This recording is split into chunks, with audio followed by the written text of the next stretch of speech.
سلامونه او نیکې هیله یم چې جوړ او روغ یاست.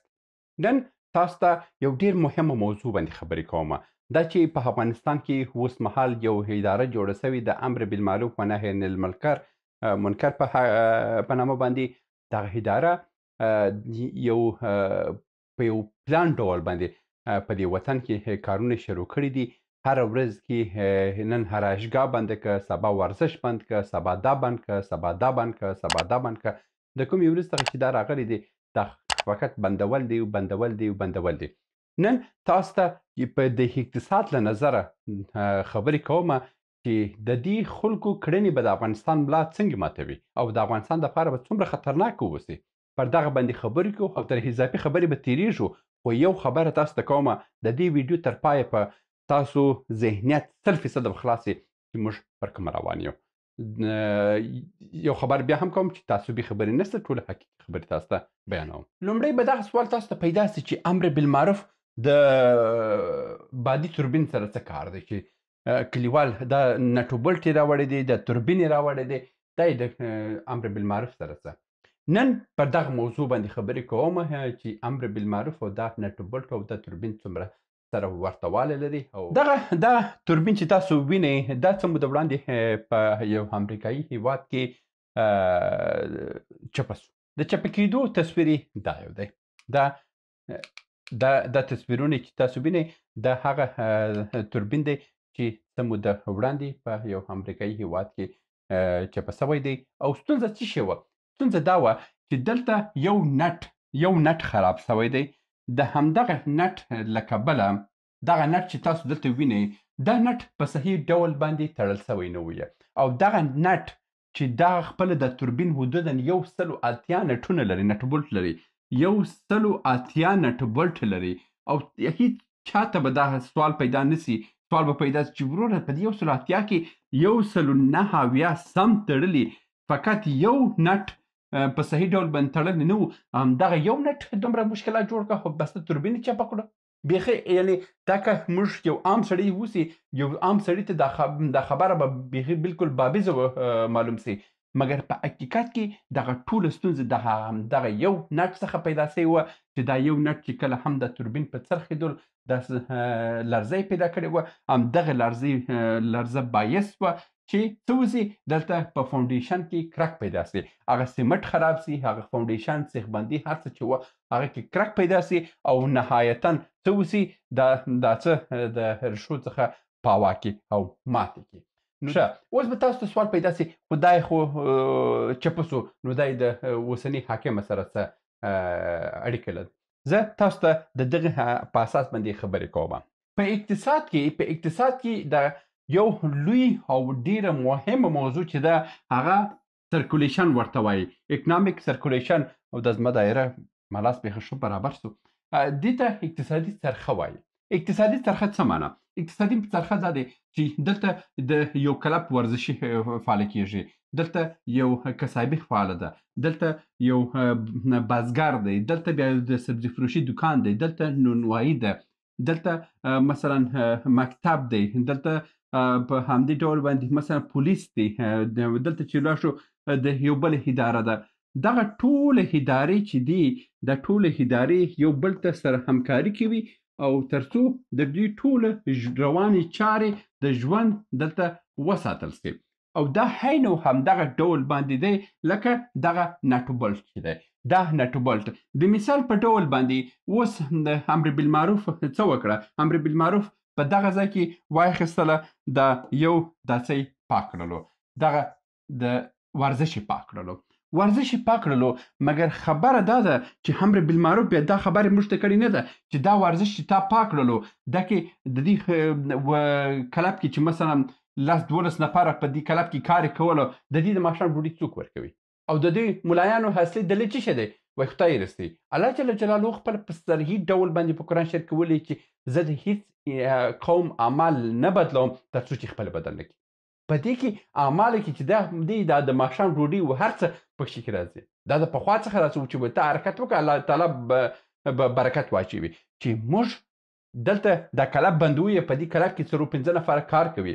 بل دا چې بند کړو بیا په دې کې مثلا مبارزات و، همدا مبارزې تلویزیونونه په چلیدل، په دې باندې هم تماشاچیان راتله، په دې باندې ټکټونه خرڅېدل. په یو کلب باندې حدوداً لږ تر لږه موږ 100 کورنیو ته د ماښام ډوډۍ برابرول. او دا چې یو بل سره وي هغوی چې په خپله خوشحاله دي، نو ملا صاحب پته یې څه. بله موضوع دا ده چې ملا صاحب ته دا څه بنده کړه، ارایشګاوې دې بندې کړې، ارایشګاه دې دلته بنده کړه، دلته دې بنده کړه، دلته دې بنده کړه. په زرهاو ارایشګاوې دې په ټوله افغانستان کې بند کړه. او د دې ارایشګاه دپاره په هر ارایشګاه کې لږ تر لږه باندې 15 نفره 15 ښځې کار کولو، او دا 15 ښځې هر ښځې یو کورنۍ چلوله. نو ښه په ټول افغانستان کې هغه د امر بالمعروف د رئیس په داسه باندې ویان په شکل خبرې چې کولې، وایي موږ حدوداً 6,000 ارایشګاوې بند کړي دي. 6,000 یعنې 6,000 ارایشګاوې چې تا بندې کړي دي، 6,000 کې دلته بیخي دا 6,000 خلک چې په کار لیدلي وه، د دې 6,000 داسې ته د ماښام ډوډۍ اوس څوک ورته ورکوي؟ دی خو بندوي، مګر یو څوک چې اقتصاد دی ویلي اوسي هغه دپاره دا بیخي د نه منلو خبره ده چې ته دا 6,000 نفره ته د کاره باسي او روان اقتصاد ته په ټپه درې، ته د ماښام ډوډۍ څه شی ورکوي؟ دا اوس هم دا اقتصادي څرخه ده. دا 6,000 شغلونه دلته مکمله د منځه ولاړه.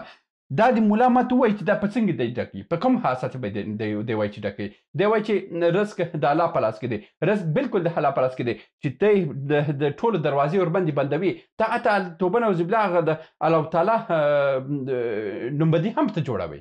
نو دا 6,000 تا دلته بیکاره کړم. دا 6,000 به خامخا په دې کې 2,000 کسان داسې شان ارایشګاوې وه چې د دوی مثلا دوکانونه یې د دوی خپل ملکیت نه و، دلته یې کرایه ورکوله. یعنې دلته موږ 2,000 دوکانونه هم په کرایه تله، هلته نور خلکو ته د ماښام ډوډۍ تله برابرېدله. تاسو دا پیسې چې ته مثلا زه پیسې لرم، دا پیسې په جیب کې مه ساتئ. په جیب کې مو وساتل، د یوې ورځې دپاره ته ورځه په اروپا کې یو دکان بند کړه، وژنه دي په والله بالله چې وژنه دي. وایي چې تا څنګه دا دکان بند کړو؟ دا دکان چې تا بند کړو دلته خرید سودا معامله ونه سوه، دا سړی دلته بیکاره پاتې سو. دغه یو سړي ته چې نن پیسې په ورته ونه رسېدله، دی دغه بسته مملکت په اقتصادي څرخه باندې اثر اچوي، اقتصاد دروي. همدا اوس زیاتره کسان ماته مسیجونه کوي چې کلیواله وروره بازارونه ولاړ دي. بازارونه خو ځکه ولاړ دي چې دلته خالیګاوې دي، دلته مثلا ارایشګاوې دلته بند کړي دي، کلپونه یې دلته بند کړي دي، په همدا ډول سندرغاړي دلته بند کړي دي، په همدا ډول باندې چې څه هنرونه وه هغه دلته بند کړي دي. موږ پخوا د افغانستان څخه تبلې، ربابونه او هارموني دا جوړېدل، دا ټول هند ته صادرېدله. موږ به حد اقل په دغه په صنعت کې موږ 200 نفره په کار درلودل.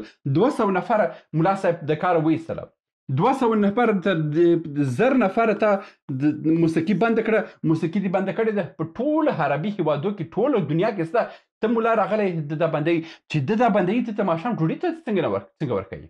دا چې ضرورت په اساس باندې راغی، ته مجبور یې چې خلکو ته ماښام ډوډۍ برابره کړي. دا دی. دا بله شپه زما په فیسبوک کې هغه خبر مې هم نشر کړی دی، لینک یې هم شته. عربستان کروز داسې کشتیانې اخلي، 3 دانې کروز کشتیانې اخلي. هر کروز کشتي چې ده حدودا 2 میلیارد ډالر قیمت لري. دا اخلي. دا فقط د حیاشي معدنونه دي. دی څه کوي؟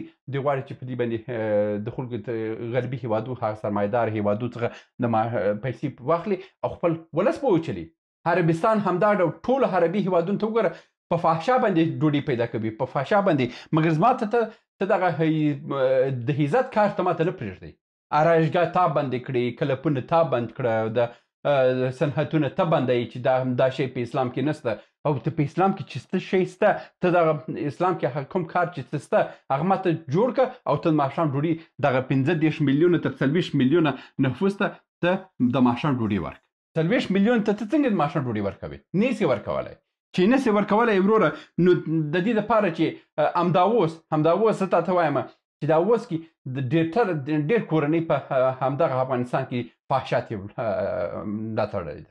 دا د حضرت محمد صلی الله علیه وسلم دا څه دی وینا ده چې فقر تر ټولو ظالمترینه شی دی د مسلمان او د انسان دپاره. فقر چې پر هر چا باندې راغله، هر کار ته لاس اچوي. ته فقر جوړوي مکتبونه ته بندوي دا څه دي چې دغه څه ویني دا ټوله بندول په دې بندولو باندې ته اقتصاد دروي اقتصاد د ودرول د اقتصاد درول سره ته خو اوس په دې باندې وګوره د استعمار یو لار همدغه ده چې څه کې غربي هیوادونه تاته څه وایي غربي هیوادونه وایي چې مؤسسه مې جوړه کړې ده مؤسسه د غربي هیوادو د استعمار یو لوی حرکت دی چې د مؤسسو په نامه باندې مرستندوی ټولنې جوړ کړې دي هغه وخت کې په هغه جمهوریت په حواله کې رمضان بشر دوست ویلو چې دا هندوګانې او دا مؤسسات باید بند شي که مؤسسه و هندو بند شوه دا وطن داسې ژر به جوړ شي دا وطن به داسې آباد شي چې هر څه راته ووایي همدا اوس په افغانستان کې د خیریه بنسټونه دا جوړ شوي دي دا ټوله زموږ د تباهۍ دپاره جوړ شوي دي مؤسسات جوړ شوي دي د تباهۍ دپاره جوړ شوي دي پر هغه باندې یو بل ورځ کې خبرې کومه مګر اوس دا وایم چې دغه یو نټ بولټ له حادثه څه وشو بسته توربین څه شو واورېده په مځکه باندې او دا چې په مځکه باندې واورېدلو دا په میلیونونو ډالر تاوان ورسولو مګر که ته اوس ملا صاحب ته دغه اقتصادي څرخه چې دلته ته بعض شیان ته د اقتصادي څرخې څخه ته دا بندوي دا اقتصادي څرخې څخه چې ته دا بند کړي ته د اقتصاد په ټپه دروي دا عین لکه ګلبرینګ غوندې دی چې داسې دغه یوه ساچمه پکښې کې نه وسي دا ګلبرینګ نه څرخي ته دا څو ساچمې دي چې ته دا په 3 کاله کې چې ته راغلی ته هر ورځ کې د اقتصادي چرخې څخه ته ساچمې باسي او ته اقتصاد سلو کوي هر ځل چې تا یو بندش راوړی دی تا اقتصاد لا هم سلو کړی دی او سرحد دې کم کړی دی او دا سرحد دومره کمیږي چې آخر کې اقتصاد به چاته پاتې سي اقتصاد به هماغه ستاسو د دولت څو مشخوره به او دلته به هم بزګر به 50% به ستاسو وباسو سي 50% هم بزګران به او یو څه به هم دکانداران وخوري خلاص دلته به ملت سوس په غاړه کې ولېږي دلته چې ته په ټوله ځاسه کې موږ 1 میلیون کارمندان نه لرو په ټوله حکومت کې په ټوله افغانستان کې موږ 1 میلیون بزګر نه لرو یعنی موږ 1 میلیون بزګر 1 میلیون حکومتي چارواکي دا 2 میلیون بخي دا 2 میلیون 40 میلیون سره کم ته ماشان ډوډۍ ورکوي دا کار پر تا باندې غمیږي ملا صاحب ته نسی کولای دغه رقم چې د اقتصاد یو رقم جوړ شوی وي دغه د جمهوریت اخر کې یو شتوب داسو چې اقتصاد په خپل باندې لږ حرکت پیدا کړو زیاتره کسانو د بهر څخه هم پانګونې راوړي افغانستان ته شروع کړي ډیر کارونه شروع شوه مګر اوس یې ته ورځ تر بلې بندوي هغه د برق هم نشته زیاتره کارخانې هر ورځ کې ویډیوګانې راوځي چې وروره برق نشته زما کارخانې په ټاپه ولاړ دي زیاتره کارخانې او خپل کارمندان جواب ورکړی دی چې ویلي دي چې هر وخت چې برق راغی ته راسه تا ته معاش درکوم که برق نه اوسي زه تا ته معاش نه درکوم دا ټوله بدبختیانې دي دا ټوله مزاحمتونه دي چې تی جوړوي راته په دې ولس دپاره یعنی هر اقتصاددان ته چې اقتصاد الف بی تی سی زده وسي او د اقتصادي څرخې په معنا باندې پوه سي دا یعنی ستا هر بندش ستا هر مکتوب د هغه دپاره د سرطان دانه ده یعنی زه تاته وایم دا هر مکتوب زما خوب یې لا خراب کړی دی چې ته دا ولس ته د ماښام ډوډۍ ته څنګه ورکوي همدا اوس زه وایم زیاتره کورني زیاتره باعزته ښځو فحشا شروع کړې دی ملا صاحب دا ستا د لاس شروع شوې ده د هېچا د لاس شروع شوې نه ده ته ورته وګوره په دې کلیو بانډو کې خلک په څه حال دي خو د ماښام ډوډۍ لري یو څو دانې چې د فیسبوکیان دي او انټرنټ ته لاسرسی لري دان راغلی دی تعریف کوي چې ته تبلیغات کې زه تبلیغات نه کوم دا حالات روان دي دا حالات د وطن زه وینم بدبختي جوړوي ته ناورین جوړوي ته دا وطن مخ پر تباهي وړي که دغه حالات روان وسي دا اداره یعنی حافظ لامین په وخت کې یو ملا په هرات کې یو خبره کړې وه د حکومت په ضد باندې حافظ لامین هغه یې راوغوښتلو ورته یې ویلو چې وروره دا کار مه کوه برت یې واستولو بیا دا خبره کړې وه بل ځل یې ورور ملا صاحب یې راوغوښتی او ملا صاحب ته یې وویلو ملا صاحب نور نو ستا پاچې کې اوږده سوي دي بس څه وکړو ویلو چې زه تا ته دومره وخت درکوم ته د ولس دپاره یوه طرحه ماته راکړې چې د ولس دپاره د ماښام ډوډۍ جوړه سي او که د ولس دپاره ته ماته ډوډۍ جوړولو پلان رانه کړو سبا تاسو به ځم او هماغسې هم تیل یې پر کوټه کړه را دې ورک کړو نو اوس خبره څه ده خبره دا ده چې یو خبره تاسو واضح کوم چې ملا وګوره ملا یو عربي کلمه ده نگهبان معنا ورکوي یو علما دي یو ملایان دي ملایان هغه دي چې حاجت نشته که د سواد ولري که نه لري فقط لنګوټه په سر کې د ملا دی او عالم چې دی هغه ډېر معتبره څه دی موږ په افغانستان کې علما ډېر کم لرو مګر ملایان چې دي هر کاڼي لاندې سته سوادار او بې سواده ملا دی بس فای لنګوټه په سر وتړه بس اساسي قانون هر شی نو دا مې تر نن تاسو ته وویلو چې ملا صاحبانو دا صنعت مه دروئ او دا کار پر تور باندې درونیږي ورځ پر بلې درونیږي دا خبره بل به هیڅ ملا ته معلوم نسی مګر ملا عبدالغني برادر ته معلومیږي چې هغه اقتصادي کنټرول په خپل لاس کې دی هغه ته معلومیږي چې حالات ورځ تر بلې مخ په خرابېدو روان دي دا د نن ورځې ویډیو هیله مند یم چې حالات کنټرول سي که په دا رقم روان وسي دا وطن په ډېر بدبختي به مخ سي تر بیا مو په الله سپارم